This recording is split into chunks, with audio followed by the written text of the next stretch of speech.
प्यारे बच्चों, स्वागत है आप सबका आपके अपने चैनल नवीन मैथ्स एकेडमी में। तो बच्चों, आज हम करने जा रहे हैं एक नया चैप्टर जिसका नाम है अर्थमेटिक प्रोग्रेशन। तो बच्चों, ये चैप्टर जो है ये 10th क्लास का चैप्टर है, चैप्टर 5। तो बच्चों, इस चैप्टर को लेकर बहुत सारे बच्चे बहुत सारी प्रॉब्लम फेस करते हैं। बहुत सारे बच्चों को ये चैप्टर समझ में नहीं आता है क्योंकि 9th तक ऐसा कुछ नहीं पढ़ा होता उन्होंने। अचानक से 10th क्लास में एक नया चैप्टर इंट्रोड्यूस होता है। तो चलिए बच्चों, आज इसके बारे में मैं आपको बहुत कुछ सिखाऊंगा।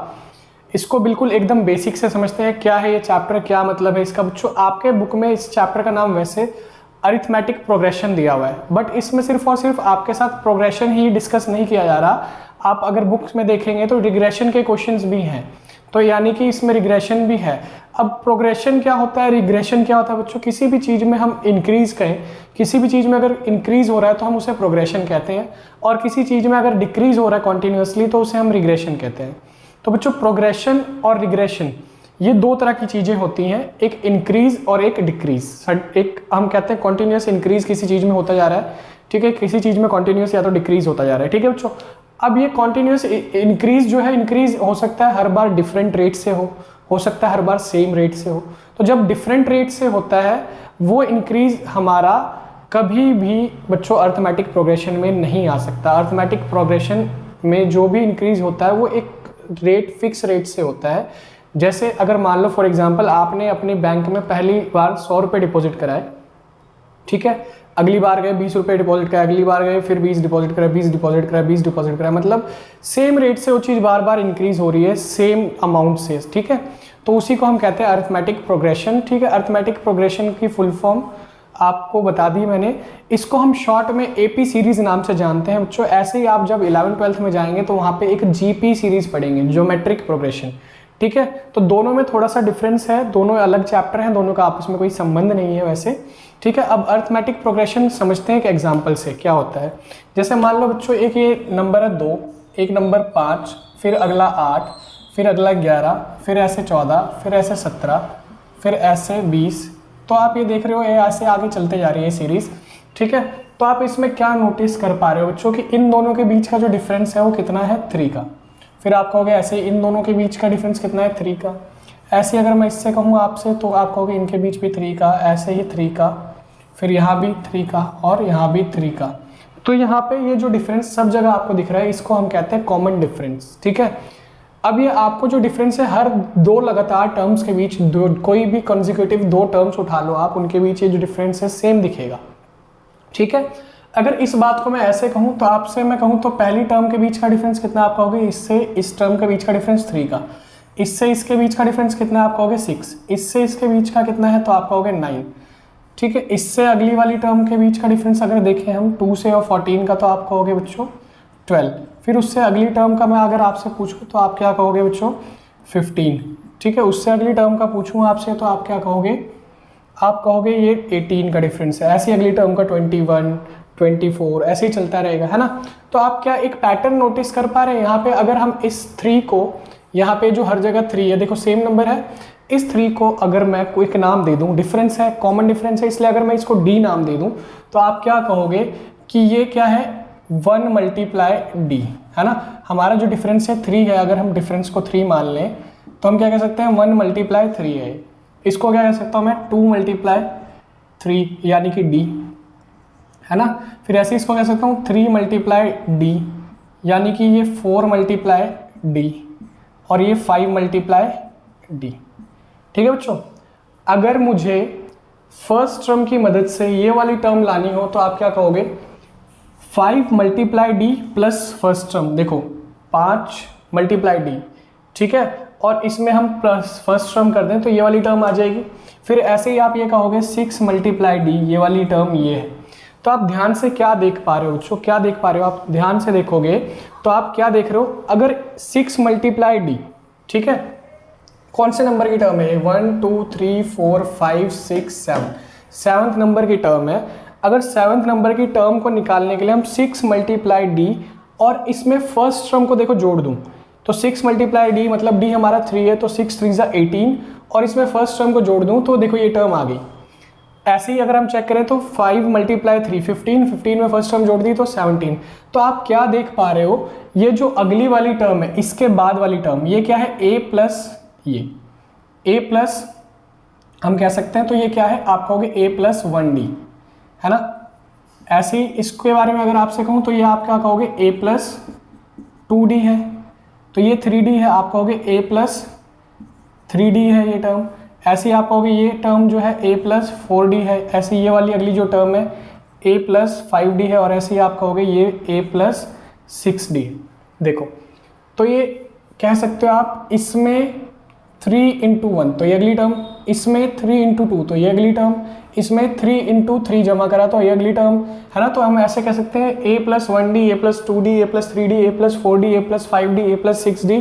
और ये टर्म खुद ही कैसे आई होगी, तो आपने कहा होगा a प्लस 0 इंटू d, इससे आई होगी ये, क्योंकि 0 को 3 से मल्टीप्लाई करेंगे तो 3 आ जाएगा, और उसमें a प्लस करेंगे 2। तो पहली टर्म कैसे आई होगी a plus 0d, second term कैसे आई होगी a plus 1d, third term a plus 2d, fourth term a plus 3d, fifth term a plus 4d। तो आप क्या देख पा रहे हो, ये AP सीरीज किस तरह की होती है, तो आप कहोगे इसमें एक कॉमन डिफरेंस होता है, इसकी एक first term, second term, third term ऐसे ही कर करके जाती रहेंगी टर्म्स। तो आप क्या कहोगे, इसकी जो फर्स्ट टर्म होती है वो a प्लस 0d होती है, अभी समझा है मैंने आपको। सेकेंड टर्म क्या होगी, आप कहोगे a plus 1d, third term क्या होगी, आप कहोगे a plus 2d, fourth term क्या होगी, आप कहोगे a प्लस 3d, ऐसे ही करके सो ऑन चलती रहेंगी ये टर्म्स। तो आप क्या देख पा रहे हो, अगर इस AP सीरीज को मैं ऐसे कहूँ कि इसकी जो फर्स्ट टर्म है वो A1 है, सेकेंड टर्म जो है A2 है, थर्ड टर्म जो है A3 है, फोर्थ टर्म जो है वो, है ना। फिर ऐसे ही बच्चों मैंने कहा इसकी जो लास्ट टर्म है वो AN है, तो इसकी लास्ट टर्म जो AN है वो कैसे निकलेगी, तो आप एक पैटर्न ऑब्जर्व कर पा रहे होंगे कि देखो अगर ये फर्स्ट टर्म है तो इससे एक कम 0 इंटू डी, है ना, प्लस a। देखो अगर ये सेकेंड टर्म है तो इससे एक कम, आप क्या कह पा रहे हो, जौन से नंबर की टर्म निकालनी है हमें उससे एक कम लेके अगर d से मल्टीप्लाई करके उसमें ऐड a कर दें, ठीक है, तो वो टर्म निकल के आ जाती है। जैसे फोर्थ टर्म निकालनी हो तो a प्लस 3d करना होगा हमें, है ना, 4 से एक कम लिया। तो ऐसे ही बच्चों अगर an निकालना हो तो हम क्या कह सकते हैं, a प्लस n से एक कम इंटू डी, यानी कि an का फॉर्मूला क्या हो जाएगा बच्चों, a plus n minus 1 into D. तो आज आपको समझ में आ गया होगा बच्चों कि ये फॉर्मूला कहाँ से आया, कैसे आया, क्यों ये फॉर्मूला ऐसा है। तो हम क्या कह सकते हैं, देयरफॉर an बराबर होता है बच्चों a plus n minus 1 into D. ठीक है, मतलब हमें जो भी टर्म निकालनी है, जौन से नंबर की टर्म निकालनी है, उससे हमें क्या करना होगा, n जो भी है उससे एक माइनस करके d से मल्टीप्लाई करके और उसमें a जोड़ देना है, तो वो वाली टर्म निकल के आ जाएगी। जैसे बच्चों अगर हमें 58 टर्म निकालनी हो इस सीरीज की तो हम क्या कहेंगे, a 50 कितने के बराबर होगा, तो आप कहोगे a प्लस 49 d के। ठीक है, अगर इसकी 100 टर्म निकालनी हो तो आप कहोगे इसकी a 100 क्या होगा, a प्लस 99 डी के। अगर ऐसे ही इसकी हम 1000 टर्म, 1000वीं टर्म क्या होगी वो निकालना चाहें तो क्या होगी, a प्लस 999 डी। ठीक है बच्चों, इतना नोट कर लीजिए, फिर आगे समझते हैं।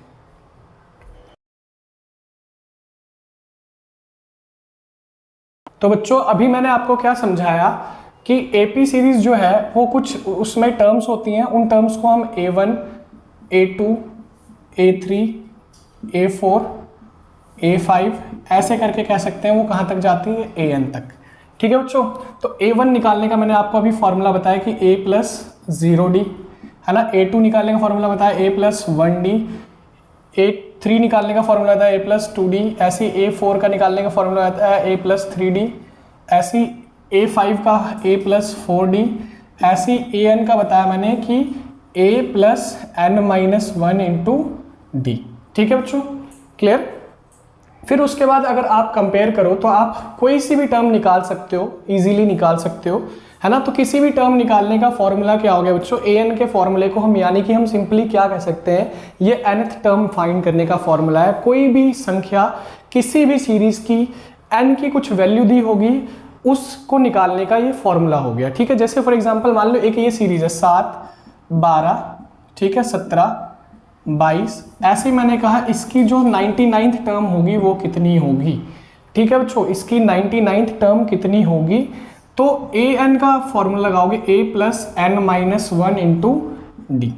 ठीक है, तो a क्या होता है बच्चों, फर्स्ट टर्म को ही हम a कहते हैं, फर्स्ट टर्म को ही हम a कहते हैं। ठीक है बच्चों, तो a क्या हो गया, आप कहोगे 7, अब आपने कहा डी क्या होता है, डी का मतलब होता है बच्चों कॉमन डिफरेंस, लेकिन ये कॉमन डिफरेंस किन्हीं भी दो लगातार टर्म से हम निकाल सकते हैं। तो difference between two consecutive terms, any two consecutive terms of an AP series is called common difference. कोई भी लगातार दो टर्म ले लो, है ना, उनका डिफरेंस, ठीक है बच्चों, डिफरेंस बोल रहा हूं मैं, ठीक, क्लियर, ठीक है। तो हम क्या करते हैं, मान लो हम बेसिकली ये करते हैं a2 माइनस a1 कर लेते हैं। अब कुछ बच्चे कहेंगे क्या a3 माइनस a2 कर लिया तो गलत आएगा? नहीं, बिल्कुल भी ऐसा नहीं है।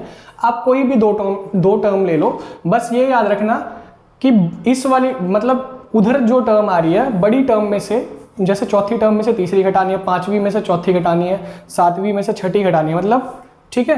तो a2 माइनस a1 आप कहोगे 12 माइनस 7, तो d हमारा कितना निकल के आ गया 5, ठीक है। अब हमें क्या कहा जा रहा है, 99th टर्म फाइंड करने के लिए, यानी कि हमारा n कितना हो गया बच्चों, आप कहोगे 99, ठीक है। तो a plus 99 minus 1 into D. तो आपको मैंने शॉर्ट में पहले ही बताया था कि जो भी हमें टर्म निकालनी है उसके लिए हमें क्या करना होगा, n माइनस 1 कर देना है और d से मल्टीप्लाई करना है और a जोड़ देना है। तो देखो यहाँ भी तो यही बना, a प्लस 98d, है ना, ठीक है। तो a की वैल्यू को हम पुट कर दें यहाँ पे, तो 798 मल्टीप्लाई d की वैल्यू कितनी है बच्चों यहाँ पे 5, ठीक। तो हमने इसको d को 5 से मल्टीप्लाई किया तो कितना आ गया 490, और इसमें 7 जोड़ा तो बच्चों कितना आ गया 497। क्या मतलब है इस बात का बच्चों, इस बात का मतलब ये है कि इसी सीरीज में ऐसे ही जैसे हम इसमें 5 बढ़ाया ये आ गया, 5 बढ़ाया ये आ गया, 5 बढ़ाया ये आया, ऐसे ही करते रहे और 99 टाइम करते रहे, 99 भी जो नंबर पे आएगा वो कितना होगा 497 होगा। एक और एग्जांपल से समझते हैं बच्चों, ठीक है।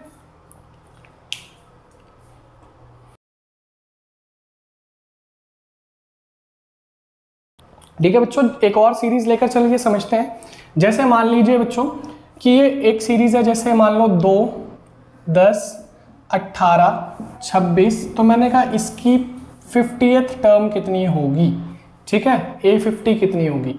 तो a कितना है बच्चों, आप कहोगे 2, d क्या है, तो बच्चों आप कहोगे कोई भी दो टर्म, क्या a3 माइनस a2 से भी वही आएगा, बिल्कुल वही आएगा, ठीक है। कोई भी दो कॉन्जिक्यूटिव टर्म्स के डिफरेंस को ही हम क्या कहते हैं बच्चों, d, ठीक है। तो हमने कोई भी दो लगातार टर्म्स ले लेंगे, 18 माइनस 10 तो कितना आ गया बच्चों 8, ठीक है। उसके बाद n कितना दिया हुआ है हमारा 50, हमें a50 फाइंड करना है, ठीक है बच्चों। तो an का फॉर्मूला क्या होता है, an बराबर क्या होता है a plus n minus 1 into D, यानी कि n की जगह अगर 50 पुट करें, a की वैल्यू कितनी है बच्चों 2 प्लस 50 माइनस 1 इंटू डी की जगह कितना बच्चों 8, तो कितना हो गया 2 प्लस 49 इंटू 8, ठीक है बच्चों। 50 मान लेते हैं, 58 जा कितना हो गया 400, कितना फालतू माना था एक, तो एक को 8 से मल्टीप्लाई कितना हो गया 8, 400 में से हमने 8 घटाया कितना आ गया 392, 2 प्लस 392 तो कितना आ गया बच्चों हमारा आंसर 394, ठीक है। तो कहने का मतलब है इस सीरीज की जो 50th टर्म होगी वो क्या होगी 394। चलिए बच्चों समझते हैं कि इस फॉर्मूले में इन सब बातों का क्या मतलब है, an बराबर a plus n minus 1 into D, तो क्या मतलब है इन सभी बातों का ये समझ लीजिए। an मतलब nth term of the AP series, n मतलब number of term to be find, है ना, जिस टर्म को हमें फाइंड करना है। a मतलब a को हम a1 भी कह सकते हैं और इसी को हम क्या कहते हैं first term of the series, ठीक है। और बच्चों क्या रह गया d मतलब द कॉमन डिफरेंस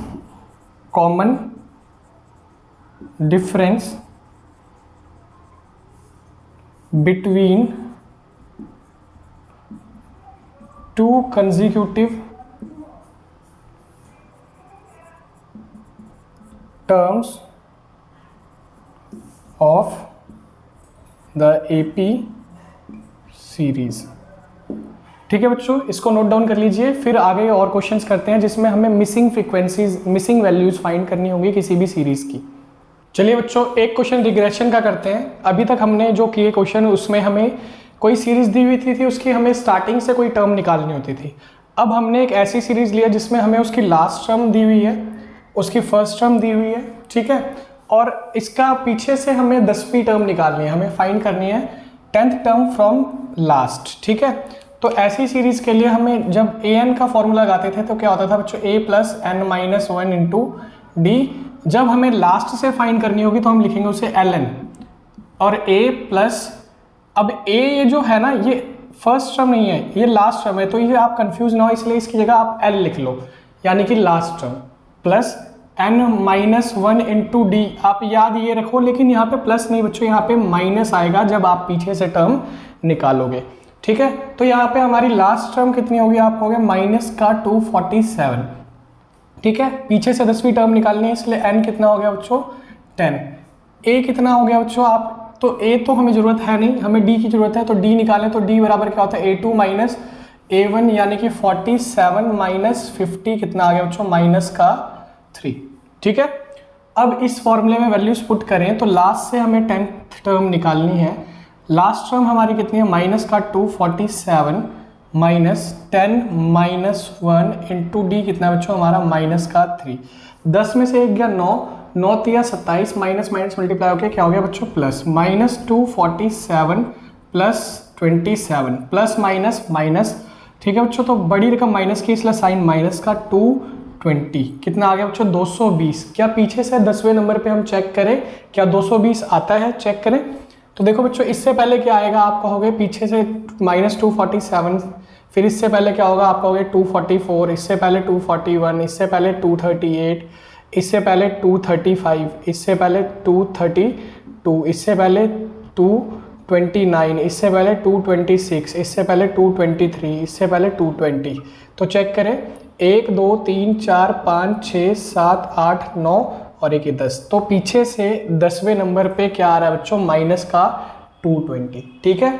चलिए बच्चों और क्वेश्चंस करते हैं जिनमें हमें कोई भी एक टर्म, 2 टर्म या 3 टर्म्स दी होंगी और उसमें कुछ मिसिंग वैल्यूज हमें फाइंड करनी होंगी, ठीक है।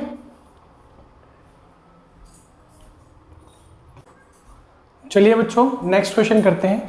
तो इस क्वेश्चन में हमने लिया है बच्चों एक मिसिंग फ्रीक्वेंसी के 2 क्वेश्चन, मिसिंग डिजिट के 2 क्वेश्चन कि इसमें जो मिसिंग टर्म है ये क्या होगी, और इसके अलावा ए एन फाइंड करना है इसमें और इसमें डी फाइंड करना है, ठीक है बच्चों। तो इन क्वेश्चंस को चलिए देखते हैं। फर्स्ट क्वेश्चन की बात करूं तो आपको इसमें ए दिया हुआ है, ए कितना दिया हुआ है 2, ठीक है बच्चों। आपसे A2 फाइंड करने के लिए कहा गया और A3 कितना दिया हुआ है, आप कहेंगे 26। तो आपको पता है A3 बराबर क्या होता है बच्चों, मैंने बताया था आपको A3 बराबर होता है A प्लस 2D, जो कि कितने के बराबर दिया गया है 26 के। अगर इसमें हम A की वैल्यू को पुट कर दें, पुट A बराबर 2 इसमें कर दें तो क्या कह सकते हैं 2 प्लस 2D बराबर हो जाएगा बच्चों 26। तो आप कह सकते हैं 2D बराबर कितना आ जाएगा 26 माइनस 2, यानी कि 2D आ गया हमारा 24, यानी कि D आ गया हमारा 12, ठीक है। ये 2 उधर ले गए डिवाइड हो गया और D कितना आ गया 12। तो बच्चों ऐसे अब आपको कौन सी टर्म फाइंड करनी है, सेकंड टर्म फाइंड करनी है। तो A2 फाइंड करना है जो कि क्या किसके बराबर होता है A प्लस 1D के। तो A की वैल्यू कितनी है बच्चों, तो आप कहोगे 2, 1 इंटू डी की वैल्यू कितनी है बच्चों 12। तो 12 1 12 और 2 कितना हो गया 14, यानी कि इसकी सेकंड टर्म कितनी हो गई 14 हो गई, ठीक है बच्चों, क्लियर। चलो इसका सेकंड पार्ट करते हैं। इसका सेकंड पार्ट की बात करें तो आपको A फाइंड करना है, आपको A2 13 दिया हुआ है, A3 फाइंड करना है और A4 आपको 3 दिया हुआ है। अब बताओ बच्चों A2 बराबर क्या होता है, तो आप कहोगे A प्लस 1D, है ना, जो कि कितने के बराबर दिया गया है 13 के। अगर इसे हम इक्वेशन फर्स्ट मान लें, ऐसे ही बच्चों आप बताओ A4 कितने के बराबर दिया गया है, तो आप कहोगे A4 3 के बराबर दिया गया, जो कि क्या होता है A प्लस 3D बराबर 3। इसे मान लिया हमने इक्वेशन सेकंड, ठीक है बच्चों। A2 बराबर होता है A प्लस 1D जो कि 13 के बराबर है, ठीक। A4 बराबर होता है A प्लस 3D जो कि 3 के बराबर है। अगर हम सेकंड इक्वेशन में से फर्स्ट इक्वेशन को घटा दें तो आप क्या कहोगे A प्लस 3D बराबर 3, इसमें से हम किसको माइनस कर रहे हैं A प्लस 1D बराबर 13। साइन चेंज किया बच्चों, जब सब्ट्रैक्ट करते हैं तो साइन चेंज हो जाते हैं। ये कट गया, क्या बच गया बच्चों 2D बराबर -10, ठीक है बच्चों। 2D बराबर -10, तो D कितना आ गया हमारा बताओ आप, तो आप कहोगे D बराबर आ गया -10 डिवाइडेड बाय 2, यानी कि D आ गया -5। अब D की वैल्यू को किसी भी इक्वेशन में पुट कर लीजिए, मान लीजिए इसमें ही पुट कर लेते हैं। पुट किया हमने डी बराबर -5 in equation first. Equation first क्या थी हमारी, a+1d बराबर 13, तो a+1 इंटू माइनस का 5 बराबर 13, इधर से माइनस का 5 उधर ले गए, 5 वन जा माइनस का 5 भी आ गया बच्चों, उधर ले गए, तो a कितना आ जाएगा हमारा 18। ठीक है, यानी कि इसकी फर्स्ट टर्म कितनी है, 18 है। ऐसे बच्चों आप इसकी थर्ड टर्म निकालोगे तो थर्ड टर्म के लिए फॉर्मूला क्या हो जाएगा, a3 बराबर होता है a+2d, यानी कि बच्चों ठीक सॉरी इसका हाँ फर्स्ट टर्म a ही निकालना था ना, जो कि 18 आ गया, और a3 निकालना है जो कि जिसका फॉर्मूला क्या हो जाएगा a+2d। a कितना आया हमारा 18 प्लस 2 मल्टीप्लाई d की वैल्यू कितनी बच्चों -5, तो 18 - 10 कितना आ गया 8, तो यानी कि हमारी ये वाली टर्म कितनी होगी बच्चों 8। चलिए बच्चों इसका थर्ड पार्ट और फोर्थ पार्ट करते हैं। ठीक है,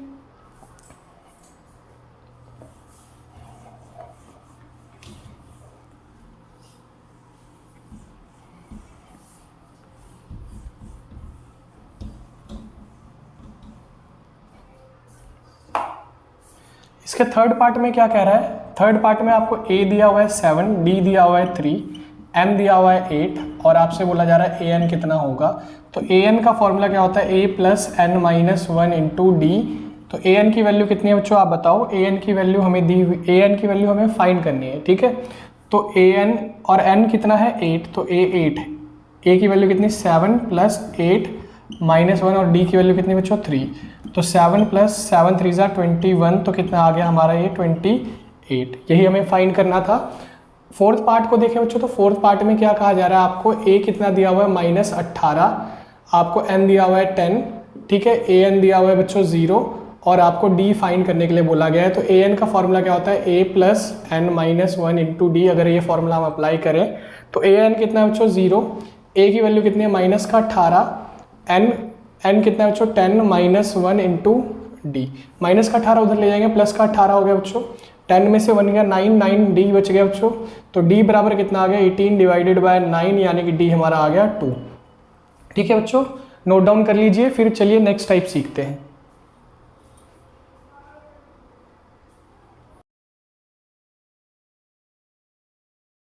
बच्चों अगली टाइप की बात करें तो अगली टाइप आपको कुछ ऐसे प्रकार की दी होगी जिसमें आपको कहा जाएगा किसी भी एक नंबर के मल्टीपल्स को फाइंड करना कि कितने मल्टीपल्स हैं उसके, कभी 2 डिजिट का कह सकते हैं, कभी 3 डिजिट का कह सकते हैं, 4 डिजिट का। तो आपको हम एग्जांपल के लिए एक क्वेश्चन ले रहे हैं जिसमें आपको फाइंड करना है कि 3 के मल्टीपल, 2 डिजिट्स के 3 के कितने मल्टीपल होते हैं। तो 3 का सबसे पहला 2 डिजिट वाला नंबर जो 3 का मल्टीपल हो वो कौन सा होगा बच्चों 12, क्योंकि 2 डिजिट के जो नंबर है वो कहाँ से शुरू हो जाएंगे, 10 से शुरू होंगे। पहला नंबर 10, फिर 11, फिर 12, तो 12 ही ऐसा नंबर है जो 3 के पहाड़े में आएगा। तो यानी कि पहला मल्टीपल जो है वो कितना हो गया 12। ऐसे ही आप देखोगे तो लास्ट डिजिट 2 डिजिट की कौन सी होगी, लास्ट नंबर 2 डिजिट का कौन सा होगा 99। क्या 99 3 से डिवाइड होता है, तो बिल्कुल होता है। तो इसका मतलब बच्चों लास्ट नंबर क्या हो गया 99, और डी कितना हो गया बच्चों 3, क्योंकि वो 3 के पहाड़े वाले कह रहा है 3 के टेबल में आने वाले।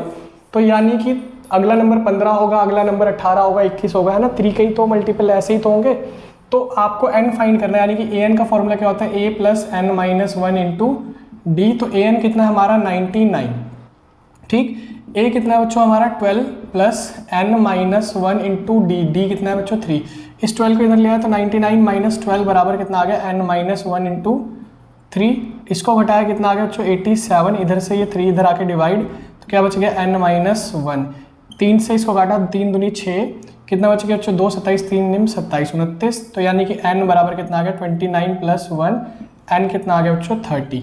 ठीक है बच्चों, इसी क्वेश्चन की हेल्प से मैं आपको एक और टाइप का क्वेश्चन समझा देता हूँ, है ना। उसमें आपको क्या दिया होगा, आपको कहा गया होगा एक सीरीज है, ठीक है, जिसकी फर्स्ट टर्म कितनी है 12, जिसका डी कितना है 3, कह रहा है विच टर्म विल